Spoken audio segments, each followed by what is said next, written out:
This podcast is for educational and entertainment purposes only and is not intended to substitute or replace the advice of a licensed medical professional.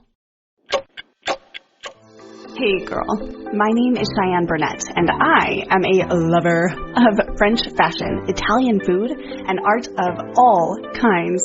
I am wildly in love with my ride or die Brad, and we have the coolest kids. Oh, and my breast implants tried to kill me. I went from having all of the cutout photos on my goal board coming true to hanging by a thread, a sea of depression-riddled chronic illness symptoms medical specialists couldn't ever give me answers for. Because what I was suffering from, too many doctors and surgeons today are still claiming isn't even real. I was suffering from breast implant illness. And since you're here with me right now, you're probably wondering if you are too. So think of this as your one-stop shop for a true crime-style happy hour with a less boobed bestie, that's me, mixed with the real information that can actually help you. So get cozy and get ready, because you're about to question everything you currently believe about women's health and about beauty, because this is the Explant Secrets podcast. Okay, so in the last episode, we ended on the fact that a dog walking around with a breast implant prototype for 2 weeks was all it took for these doctors to say, yep, we can put these inside women. It'll be fine. But how, right? How in the world could the FDA approve a product with such little research and such high risk? Well, explant secret number 2. They didn't. The truth is, the FDA didn't actually start regulating medical devices until 1976, more than a decade after breast implants were created.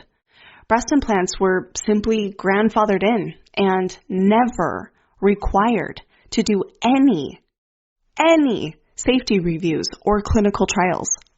Dr. Thomas Biggs, a plastic surgeon and colleague of Dr. Giroux, is even quoted in Michelle V's Explant documentary saying, the kind of studies one should engage oneself in, we didn't do.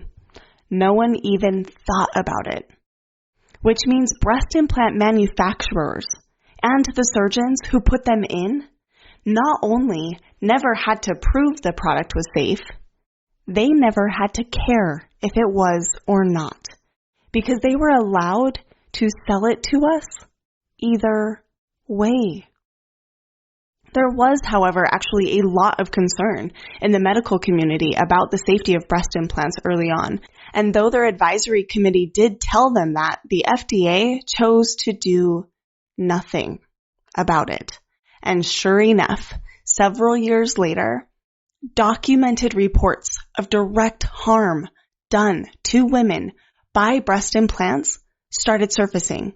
And it came to light that these manufacturers had actually been getting negative reports from the very beginning. Then internal documents from Dow, the same silicone manufacturer that Dr. Giroux called about his great idea, were leaked. And they revealed Dow had actually been concealing just how dangerous silicone really is. Dr. Diana Zuckerman, a former congressional investigator, actually ended up with those internal documents because of a journalist. Thank God for good journalism. And she ended up taking it straight to the FDA commissioner. Dow knew the breast implants they were making negatively stimulated the immune system by at least 1975. And we know that because their internal documents say so. And thanks to Dr. Zuckerman, the FDA subpoenaed the company documents that say it. Those documents also go as far as to call the product they were knowingly selling to us to put in our bodies profoundly toxic. That is their words. The internal documents from the people that make them call breast implants on paper profoundly toxic. And those same internal documents also contained memos from the salesmen saying that they were blatantly lying to the doctors about there being clinical trials in the works. So let's just get really clear about what that means for us for just a second. Okay. The company who makes the breast implants knows they are profoundly toxic. Their words, not mine. They know their sales reps are lying to the plastic surgeons, telling them clinical trials were underway. That's all documented. And then, also documented in these internal memos, are complaints from the sales reps themselves saying that the implants were literally leaving an oily residue when they placed it on the plastic surgeons' desks during sales meetings. So gel bleed is a term that we are going to talk about in length in a later episode. But the short version is the toxic liquid inside implants is able to seep out of the silicone shell. And it happens from day one. Not just over time and not only after a rupture. No, from day one.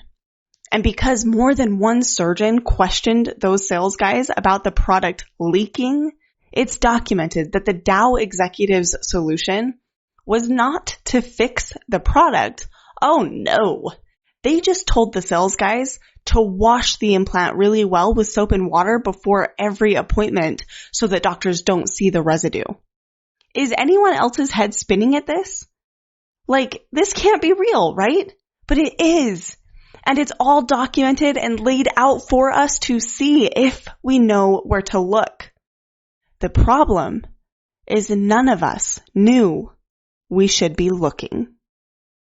Now, don't get me wrong. There is, in my opinion, a substantial portion of the blame that should rightfully be directed towards the plastic surgeons, and I will for sure explain why I think that. But for the sake of our current discussion, I think it's really important you understand the foundation this entire empire of horrors is built on, which is the sickening fact that breast implants were permitted to enter the market with zero safety testing because there was no system in place to prevent it and no one cared to check if they were actually safe first, including all the plastic surgeons putting them in. And the manufacturers who called their own product profoundly toxic were happily paying salesmen all over to lie and say these things are safe to put inside women's bodies. If that doesn't make your stomach turn, girl, I don't know what would.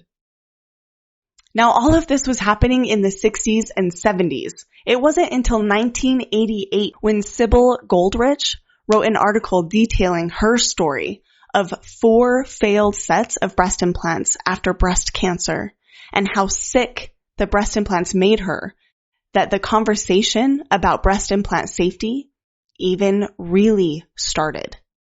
That is almost 30 years that these fuckers got to profit off of knowingly making us sick without any repercussions. So they had a 3-decade head start, and then the war started. So Sybil, the original breast implant illness advocate, the angel that she is, gets her article published in Miss Magazine in 1988. And that same year, she actually formed the first breast implant illness support group, the Command Trust Network, as a way for women to share their stories. This network is basically what we're now being able to recreate on a much larger scale with all of the awesome breast implant illness Facebook groups and other social media platforms, which is why I could scream every time I hear a plastic surgeon say those groups are not helpful, and why you'll probably hear me reference the Explant Secrets Facebook group more than once during our time together, because it is crucial that we come together on this. We are the only way this stops happening to more women, and you need to know what other women are going through right now so that when a doctor tells you that your symptoms are just because you're getting older, or yeah, that's what motherhood feels like, you know that that's not true. And you know that you're not the only one who feels like this. Okay, back to Sybil really quick though. So she gets her article published, she forms the Command Trust Network, and then 2 years later in 1990, a reporter by the name of Connie Chung reaches out to Sybil and asks if she would allow her to show a photo of Sybil's chest on TV, showing the physical damage 4 sets of failed implants had caused during the first ever live report on the dangers of breast implants during prime time TV. Sybil said yes. And she does a whole interview, and that makes her a hero in my book. But what happens next is exactly why, in my opinion, doctors and surgeons are just as responsible as the manufacturers. So Connie Chung's interview airs, and understandably, a flood of women start contacting their plastic surgeons. And instead of listening to these women, the majority of doctors blew them off completely. So much so that between doctors, they were even making jokes and saying these women just have Connie Chung disease. I'm not even kidding. That was a real term that they were using. Connie Chung disease. Can you believe that? Thankfully, Sybil and other remarkably strong women who'd suffered at the hands of these doctors didn't stop fighting though.